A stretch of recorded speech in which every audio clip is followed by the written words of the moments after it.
ايه اولا انا خليني اوضح لك شغله. احنا في نهايه الامر كتله.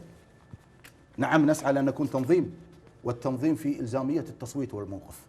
يناقش داخل التنظيم وبعد ذلك نذهب بشكل موحد الى قاعه عبد الله السالم. اي تنظيم حشد تقصد؟ حشد، وحنا بالطريق سمعنا فيه كثير، سمعنا كثير، سمعنا لكن ما شفنا. لان هناك هي حكومه ناصر محمد مخليتنا قاعد تضرب الناس الان بالمقطعات في الدواوين.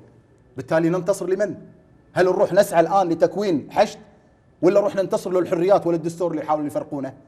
لذلك فيما يتعلق بموقف الاخ احمد السعدون، انا بسالك بالجانب اللي البعض يحاول انه يبعده ما يشوفه.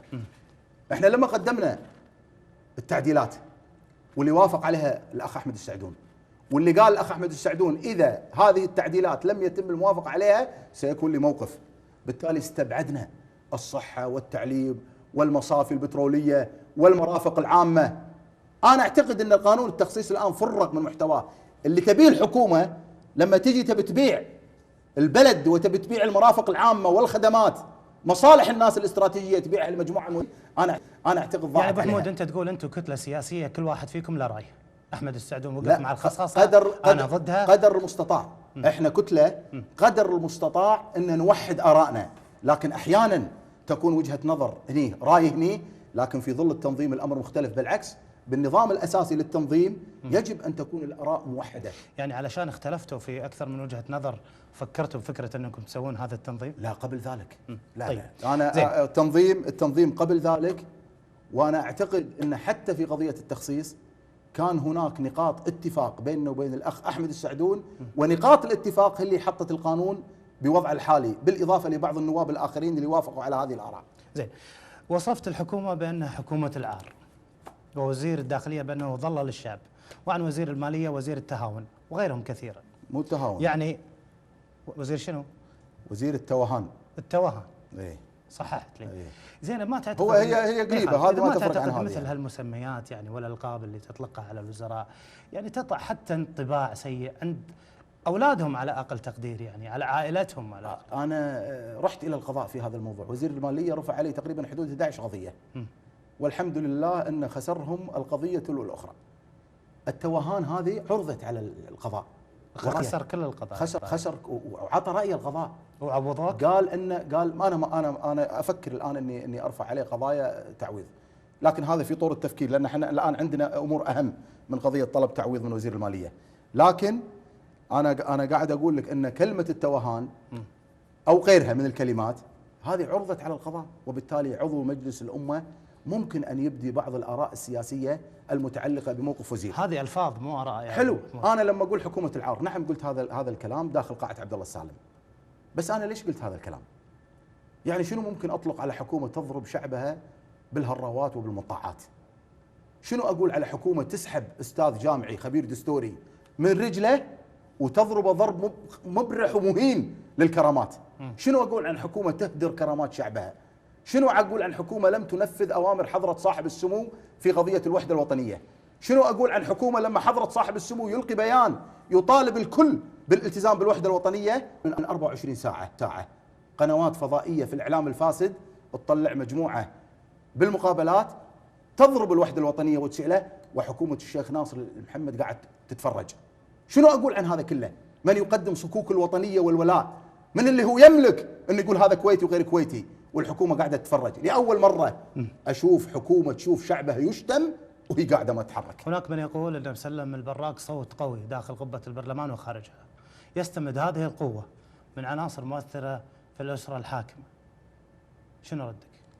يعني اذا كان هناك بعض الاطراف في الاسره الحاكمه تعتقد بموقفي هذا ما يمنع، لكن انا اقول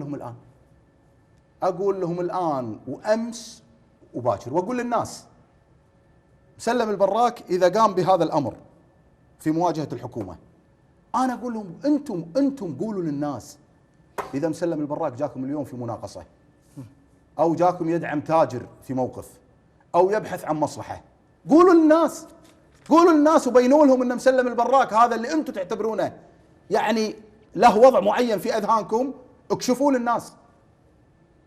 وانا اعدهم اذا كشفوا هذا الامر للناس اني ما ارفع قضيه عليهم. شو يبون اكثر من ذلك؟ وثق بالله لو كان الامر بين يدينهم لنشروا ذلك في ساحه الصفاه. لكن انا اطمن الناس، وانا علمتكم وقلت لكم من فتره، قلت وضحت هذا الراي وهذا الموقف. والله يا اخ احمد، وانا اعيده مره ثانيه واكرره لاني افتخر فيه.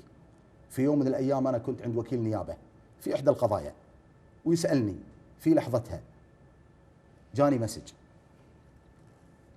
والله فرحت بهذا المسج، فرحت فيه اكثر من فرح النائب الانبطاحي لما يعطونا 10 ملايين. تعرف شنو هذا المسج؟ هذا المسج من مواطن كويتي ما اعرفه، قال لي ترى انا اليوم دخلت الى قاعه عبد الله السالم مع مجموعه، ونظرت بشكل سريع الى مقعدك، فذهبت سريعا اليه وجلست عليه، فشعرت بالعزه والفخر والكرامه.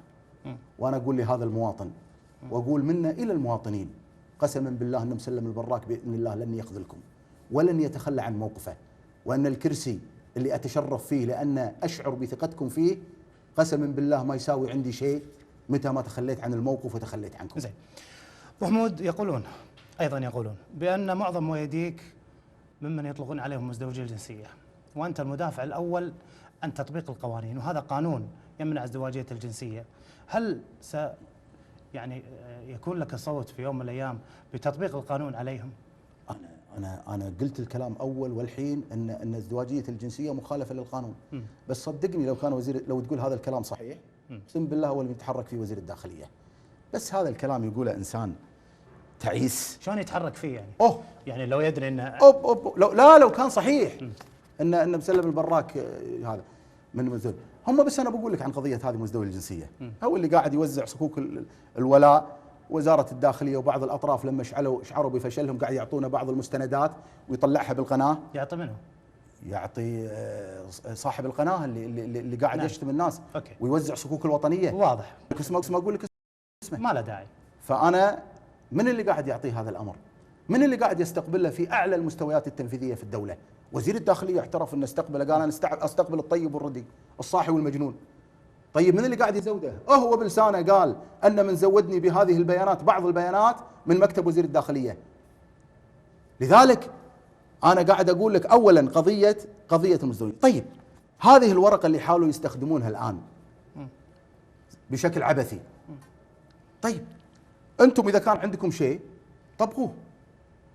انتم تحاولون تصورون المشكله بان والله هناك 200 300 الف كويتي واقعين بهالمشكله. هذا الكلام مو صحيح وكذب وتزوير، مو صحيح هذا الكلام. الامر الثاني، الحديث دائما والتركيز على بلد واحد. ترى هذا البلد في نهايه الامر، انا اقولها لكم بكل صراحه، المملكه العربيه السعوديه هي امتداد استراتيجي للكويت، والكويت هي امتداد استراتيجي للسعوديه.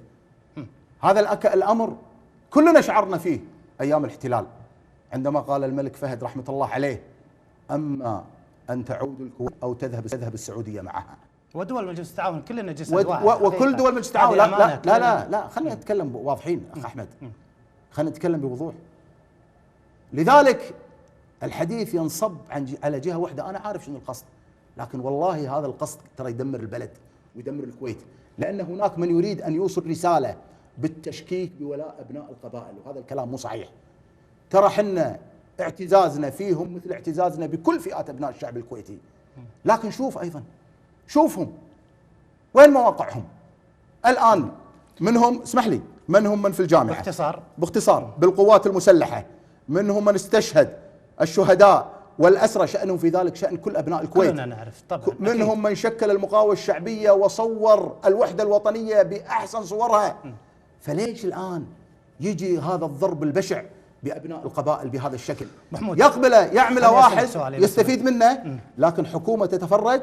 لا. وضحت هذا الامر غير صحيح. ما ردك على رساله وزير الماليه التي رفضها المجلس والتي اعترض فيها على رئاستك للجنه حمايه الاموال العامه؟ بضاعه. هذا يعتبر تدخل في اعمال السلطه التشريعيه ابو حمود. تلومني يا زلمه انت لما قول تلومني ساعه لما اقول تجيب لي تقول لي ليش تقول كذي وتقول كذي. هذه بضاعه ردت الى وزير الماليه. القرض الروسي، هو بدا يشعر الان ان القرض الروسي اصبح يمثل مشكله وعرف الآن أن اللجنة بدأت تتوصل إلى الجرح وبدينا نضغط على الجرح. هذا الكلام من 2006 2007، وأنا أصلا لم ألم بهذا الموضوع إلا بعد أن أتى تقرير ديوان المحاسبة. لكن سؤالي لوزير المالية اللي أنا لا زلت أقول وأؤكد وأصر بأنه للأسف لا يقرأ الرسائل التي تبعث لمجلس الأمة، أقول له وينك طول هذه الفترة؟ الآن مضى من 2007 على القرض الروسي، تداول هذا الأمر على أكثر من لجنة، جاء تقرير ديوان المحاسبة. طيب لما جت الرسالة أكثر من سنة لها الآن، ليش ما اعترضت في تلك الفترة؟ ليش ما بديت اعتراضك؟ لما وجهت لك أسئلة ليش ما اعترضت؟ سنة كاملة. لما جاء مسلم الآن قبل شهرين واستلم رئاسة لجنة حماية المال العام تنبهت وصحيت، كنت نايم، وبالتالي بعثت برسالتك اللي أنا أشكر الأخوة الأعضاء علموه درس لن ينساه، وردوا رسالته لها مرة أخرى. الرسالة الأولى في قضية القرض الروسي، والرسالة الثانية فيما يتعلق بتجاوزات هيئة الاستثمار، ويقول أن هناك 200 سؤال. لا، راح نوجه لك 400 سؤال. نعم. وهالمرة راح ندخل بإذن الله معانا ديوان المحاسبة ليبحث ويكشف كل التجاوزات اللي واقعة فيها تلك المؤسسات اللي تابعة لك. ويكون هو الفيصل. كتلة العمل الشعبي تقلصت عندما كانت عليه في السابق، وخسرت من بعض أعضائها مثل سيد عدنان عبد الصمد وحسن جوهر. الحين في ظل هذه القوة للحكومة، يعني تفكر كتلة العمل الشعبي بترميم ما خسرته من أعضاء سابقين؟ احنا طبعا هو بعد ان يتحول هذا الكيان ككتلة الى تنظيم، ما في شك ان الامور تتغير وتاخذ بعد اخر، لان احنا بالفعل يهمنا ان هذه الكتلة او هذا التنظيم يمثل كل شرائح ابناء المجتمع الكويتي. الاخ عدنان عبد الصمد، الاخ احمد لاري، الاخ حسن جوهر، ترى وان كانوا خارج الكتلة لكن يظل الاحترام قائم بيننا، وتظل ان هناك امور مشتركة، قضايا مشتركة تجمعنا لانها قضايا وطن. وانا اعرف تماما ان هالاشخاص حتى في الجانب الطائفي اعرف انهم يتحملون الكثير، وحرصا على الوحدة الوطنية لا يتكلمون، وهذه قضايا تسجل لهم. وبالمقابل يجب ان يكون هناك موقف في الاتجاه الاخر من هذه المواقف المشرفة لهؤلاء النواب.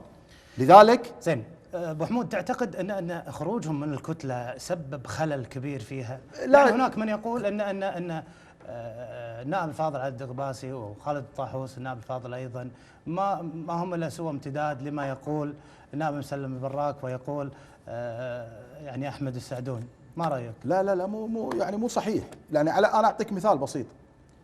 النائب علي الدغباسي متبني قضيه وقاعد تاكل وتشرب وياه، وهي قضية البطالة.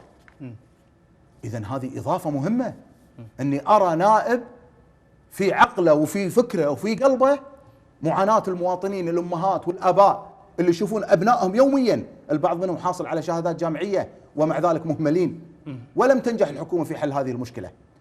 النائب خالد الطاحوس عنده اهتمام غير طبيعي في قضية البيئة، وبدأ بادي يستشعر بقوة أول ما جاء إلى البرلمان قضية أم الهمال، بل قدم استجواب لرئيس مجلس الوزراء في هذا الاتجاه.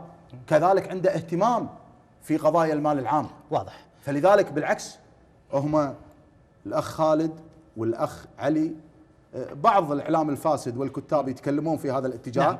لكن هذا لن يزعزعهم عن مواقفهم. ثق تماما أنهم أضافوا إضافات متميزة لكتلة العمل الشعبي. طبيعة العلاقة بين كتلتكم وكتلة التنمية والإصلاح، يعني هل هناك علاقة تنسيق أم غيرة بين الكتلتين؟ راح أسمع منك الجواب لكن بعد هذا الفاصل. مشاهدينا فاصل قصير ونعود معكم.